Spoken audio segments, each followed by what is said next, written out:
오늘 우리가 함께 볼 이 말씀은 사무엘이 하나님을 통해서 사울에게 명령하는 것으로 시작하는 이야기입니다. 출애굽할 때 이스라엘 백성들을 괴롭힌 민족이 있습니다. 아말렉이라고 하는 민족입니다. 이스라엘 백성들의 길을 막고 전쟁을 하기도 했고, 또 뒤에 떨어지는 이 연약한 자들을 공격하기도 했습니다. 그래서 출애굽기 17장 18절부터 16절에 나오는 이 내용 보면 우리가 잘 아는 아론과 훌이 모세를 도와 기도하여 승리하는 장면을 볼 수 있는데, 이때 싸운 족속이 아말렉이고 하나님은 이 아말렉을 진멸할 것이라는 약속을 하셨습니다. 출애굽기 17장 14절입니다. 같이 한번 읽어보겠습니다. 여호와께서 모세에게 이르시되 이것을 책에 기록하여 기념하게 하고 여호수아의 귀에 외워 들리라. 내가 아말렉을 없이 하여 천하에서 기억도 못하게 하리라. 하나님의 약속입니다. 이스라엘 백성들이 출애굽 시에 괴롭혔던, 힘들게 했던 아말렉에 대한 예언입니다. 이 내용을 보면 모두 죽이고 모든 것을 제물로 삼아 없애버려라 하고 하는 약속입니다. 그리고 오늘 본문에는 그 약속을 이행하는 장면이 나옵니다. 하나님의 명령에 따라서 이 사울은 군대를 이끌고 아말렉과 전쟁을 벌입니다. 그리고 대승을 거두게 됩니다.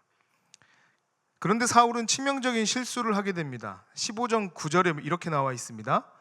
사울과 백성이 아각과 그의 양과 소의 가장 좋은 것 또는 기름진 것과 어린 양과 모든 좋은 것을 남기고 진멸하기를 즐겨하지 아니하고 가치없고 하찮은 것은 진멸하니라.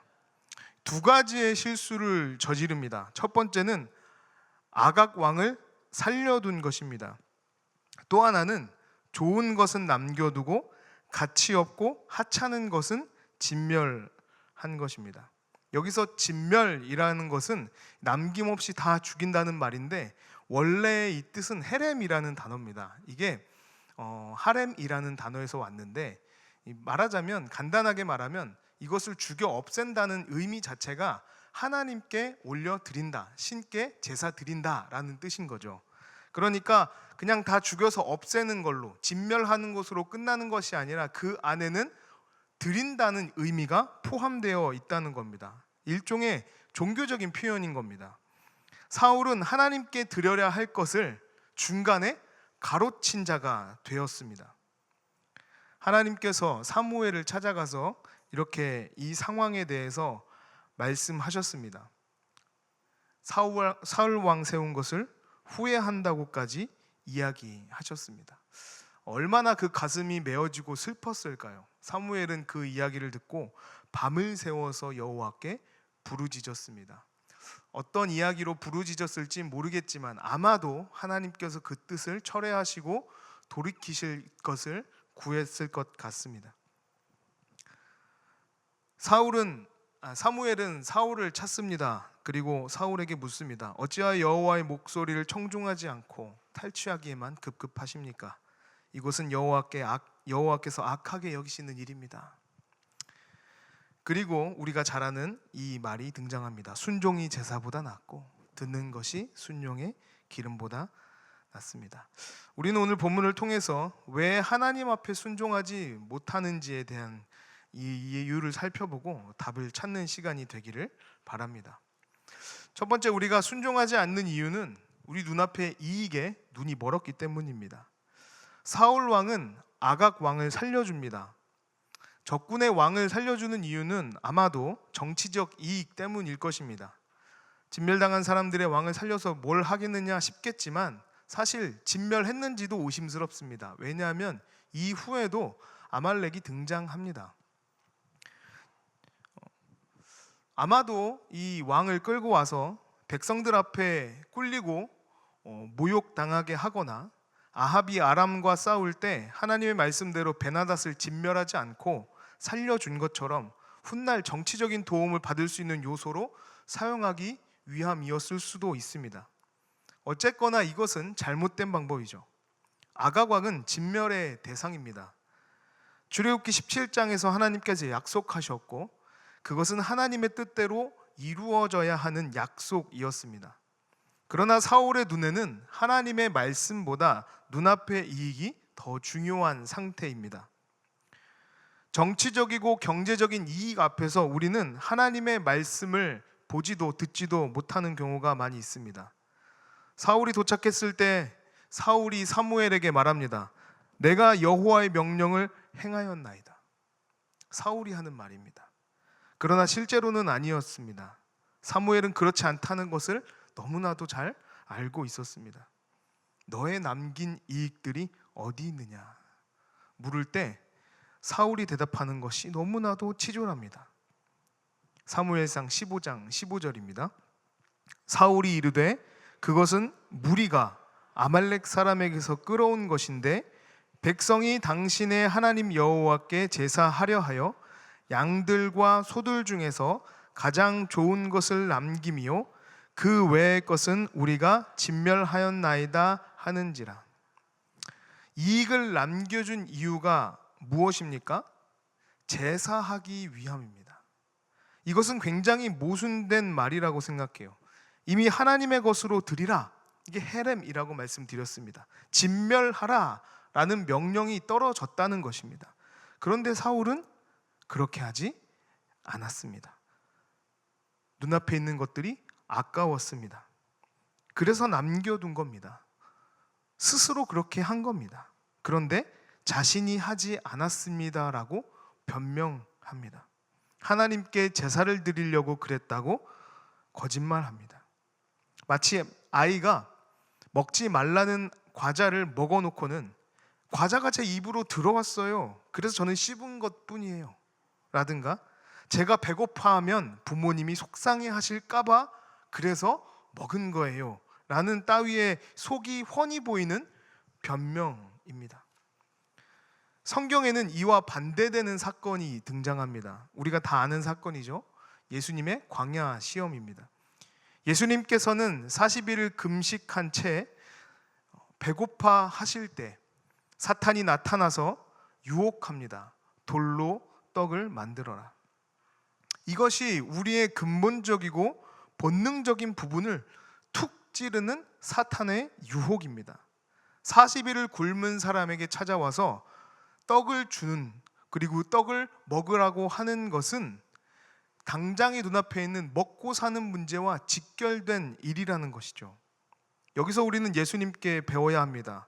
예수님은 사단의 시험을 거절하셨습니다. 주 너의 하나님을 시험치 말라. 예수님이 돌로 떡을 만드는 일은 눈앞의 이익, 떡이라는 어떻게 보면 기본권에 해당하는 이것만으로는 우리가 사는 것이 아니다라고 하는 말이죠. 그러나 한 발 더 나아가면 예수님의 이 고백은 하나님, 우리의 아버지 되시는 하나님과 하나님의 자녀되는 우리의 이 관계성을 파괴하지 않겠다고 하는 고백이기도 합니다.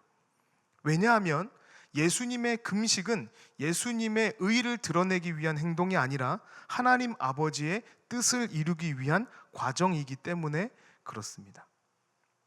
우리도 오늘을 살아가면서 이런 유혹을 받습니다. 당장 눈앞에 있는 이익, 어떻게 보면 생존과 직결되어 보이는 여러 가지의 유혹들이 있습니다. 그러나 우리가 이 유혹을 이겨내야 할 이유는 우리가 하나님 아버지의 뜻대로 사는 하나님의 자녀이기 때문에 그렇습니다. 하나님 아버지와 자녀가 되는 우리의 관계를 눈앞의 이익에 내어주는 어리석은 자들이 돼서는 안 됩니다. 우리가 순종하지 않는 첫 번째 이유는 이익에 눈이 멀기 때문입니다. 또 두 번째, 우리가 하나님 말씀에 순종하지 않는 이유는 실수와 죄를 인정하지 않기 때문입니다. 사울은 자신의 죄를 인정하지 못합니다. 사무엘이 사울을 찾아왔을 때 사울이 어디 있었을까요? 사무엘상 15장 12절입니다. 사무엘이 사울을 만나려고 아침에 일찍이 일어났더니 어떤 사람이 사무엘에게 말하여 이르되 사울이 갈멜에 이르러 자기를 위하여 기념비를 세우고 발길을 돌려 길갈로 내려갔다 하는지라. 사울은 아말렉을 무찌른 전적을 자신에게 돌리기 위해서 기념비를 세우고 있었습니다. 우리는 13장에서 사울이 사무엘을 기다리지 않고 제사를 드린 그 결과로 인해서 하나님께서는 더 이상 사울의 왕조가 왕이 되지 못할 것이라는 예언을 하셨다고 알고 있죠. 이러한 선언 이후에 사울은 사방에 있는 적들과 싸우기 시작해요. 사무엘상 14장 47절 48절 우리 같이 한번 보겠습니다. 사울이 이스라엘 왕위에 오른 후에 사방에 있는 모든 대적 곧 모압과 암몬 자손과 에돔과 소바의 왕들과 블레셋 사람들을 쳤는데 항하는 곳마다 이겼고 용감하게 아말렉 사람들을 치고 이스라엘을 그 약탈하는 자들의 손에서 건졌더라. 아멘. 우리는 압니다. 이 일들은 사울의 손을 통하여서 하나님께서 하신 일입니다. 그런데 사울은 이 일이 자신의 공이기를 바랍니다. 이 전쟁을 통하여서 사울 왕조의 단절은 자신의 무능력함이 아님을 드러내고 싶어 하는 것 같아 보입니다. 12절에도 하나님의 명령에 의해서 시작된 아말렉 진멸의 싸움이 자신의 승리인 것처럼, 자신의 능력인 것처럼 기념비를 세우고 있음을 알 수 있습니다. 또 앞서 말한 것처럼 자신의 이익을 위하여 좋은 전리품들을 남긴 것은 어디까지나 백성들과 사울 자신이 함께한 일이었습니다. 그런데 사울은 이것을 백성들의 실수인 양 거짓으로 덮어버렸습니다. 그리고 나서 사울은 사무엘이 방문했을 때 13절에서 우리가 읽은 것처럼 하나님의 말씀대로 행한 것입니다 하고 거짓말을 하고 있다는 거예요. 자기의 욕심과 이기심 그리고 자기의 공로를 드러내며 거짓말을 하고 있으면서도 자기는 하나님의 일을 하고 있습니다 라고 말하는 이 사울을 사무엘이 바로 꾸짖지 않습니다. 오히려 사울에게 되묻습니다. 소리 나는 것이 어찌 됨입니까? 그러나 그때도 사울은 자신의 성찰은커녕 눈꽃만큼의 책임감도 보이지 않습니다. 자신의 체면을 위해 실수와 죄를 인정하지 않는 사울에게 있어서 하나님의 뜻은 전혀 보이지 않았습니다. 어떻게 사람이 자기의 체면 때문에 하나님을 등질 수 있어 라고 말하겠지만 생각보다 우리는 완고한 자들입니다.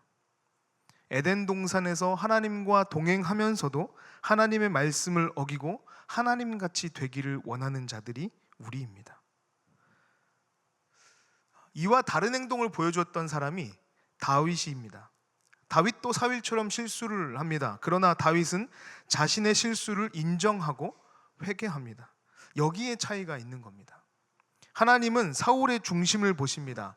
사울이 가지고 있는 마음, 실수한 것 자체를 문제 삼으시는 것이 아니라 자신의 체면을 지키기 위해서 자신의 죄를 인정하지 않고 오히려 변명을 하고 있는 그 사람의 완악함을 보십니다. 하나님이 다윗의 중심을 보신 것은 자신의 죄와 실수를 인정하고 회개하는 중심도 보신 것입니다. 우리도 실수할 수 있습니다. 그러나 우리의 실수, 우리의 죄를 인정하고 진심으로 뉘우칠 때 우리는 하나님의 말씀에 순종할 수 있습니다. 우리가 순종하지 않는 이유는 첫 번째로 이익에 눈이 멀기 때문입니다. 두 번째는 우리의 실수와 죄를 인정하지 않기 때문입니다. 세 번째는 보여지는 것에 집중하기 때문에 그렇습니다. 사무엘은 사울에게 결정적인 돌직구를 날립니다. 사무엘상 15장 19절입니다. 어찌하여 왕이 여호와의 목소리를 청종하지 아니하고 탈취하기에만 급하여 여호와께서 악하게 여기시는 일을 행하였나이까. 이렇게 돌직구를 던진 이 사무엘에게 사울이 대답합니다. 오늘 우리가 읽은 본문의 말씀입니다. 15장 20절부터 22절입니다. 사울이 사무엘에게 이르되 나는 실로 여호와의 목소리를 청종하여 여호와께서 보내신 길로 가서 아말렉 왕 아각을 끌어왔고 아말렉 사람들을 진멸하였으나 다만 백성이 그 마땅히 멸할 것 중에서 가장 좋은 것으로 길갈에서 당신의 하나님 여호와께 제사하려고 양과 소를 끌어왔나이다 하는지라. 사무엘이 이르되 여호와께서 번제와 다른 제사를 그의 목소리를 청종하는 것을 좋아하심같이 좋아하시겠나이까. 순종이 제사보다 낫고 듣는 것이 순양의 기름보다 나으니. 사울의 대답은 여전히 나는 잘못이 없고 백성들 탓이라는 것입니다. 나는 하나님 말씀대로 아말렉의 왕을 끌어왔습니다. 아말렉 사람들을 진멸했습니다 하는 것입니다. 이 대답에서 이미 돌이킬 수 없는 강을 건너고 말았습니다. 사무엘은 사울이 놓치고 있는 가장 중요한 것, 순종이 제사보다 낫고 듣는 것이 순양의 기름보다 낫다는 이 결정적인 사울의 실수를 말하고 있는 거예요. 이 정도가 되면 웬만하면 알아들을만 합니다. 그런데도 불구하고 사울은 제대로 된 뉘우침을 보이지 않습니다. 사무엘이 하나님께서 당신을 버렸습니다 하고 선언을 하게 만듭니다. 그런데 여기에서도 사울은 멈추지 않아요. 뒤돌아가려는 사무엘의 옷자락을 잡습니다. 그러자 그 옷자락이 찢어지게 됩니다. 사무엘은 그 찢어진 옷자락을 보며 이스라엘이 이렇게 둘로 찢어지게 될 것입니다 예언하게 돼요. 이스라엘의 최악의 상황이 여기에서 출발합니다. 이러한 총체적인 난국에서도 사울이 취해야 할 태도는 여전히 변함없습니다. 진심으로 회개하는 것입니다. 그러나 사울이 보여주는 태도는 어떠합니까? 15장 30절입니다. 사울이 이르되 내가 범죄하였을지라도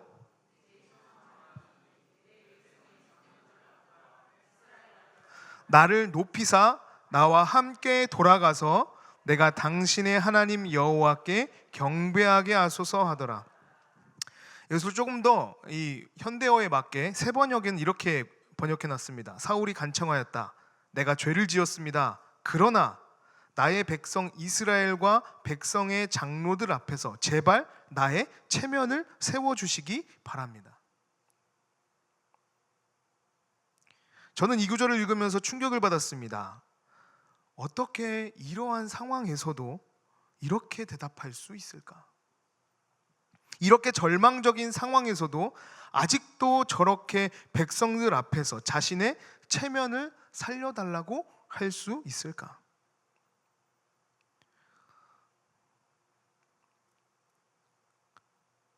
사울은 여전히 자기 자신이 어떻게 보여지는지에 대해 집중하는 사람입니다.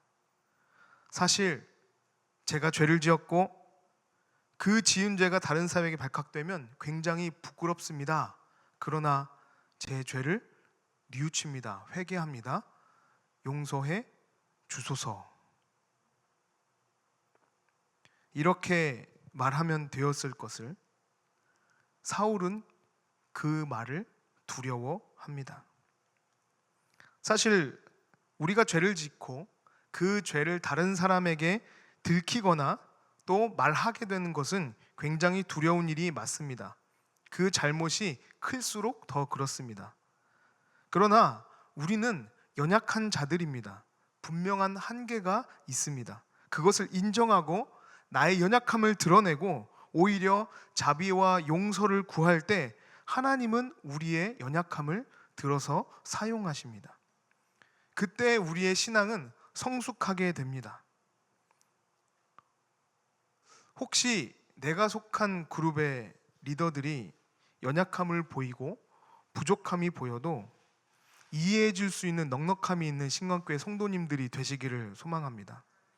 연약함을 인정한다는 것은, 자신의 실수를 인정하는 행위는 그 리더가 그래도 하나님의 말씀에 순종하는 사람이라는 것을 뜻하기 때문입니다. 오히려 우리가 하나님께 매달릴 수 있도록 기도해야 합니다. 우리가 하나님 말씀에 순종하기 위해서 하나님 아버지와의 자녀라는 관계성을 기억합시다. 당장 눈앞의 이익 때문에 그 영원한 관계성을 포기하지 않으시기를 바랍니다. 유혹을 이겨내시기를 바랍니다. 실수할 수 있습니다. 그러나 우리의 실수, 죄를 인정하고 뉘우치는 용기를 가지시기를 바랍니다. 그때 우리는 하나님의 뜻에 순종하는 자가 될 수 있습니다. 보여지는 것에 목숨 걸지 맙시다. 우리의 연약함이, 우리의 부족함이 눈에 보이더라도 인정하고 하나님께 내어 맡기는 자들이 하나님 말씀에 순종하는 자들입니다. 함께 기도하겠습니다.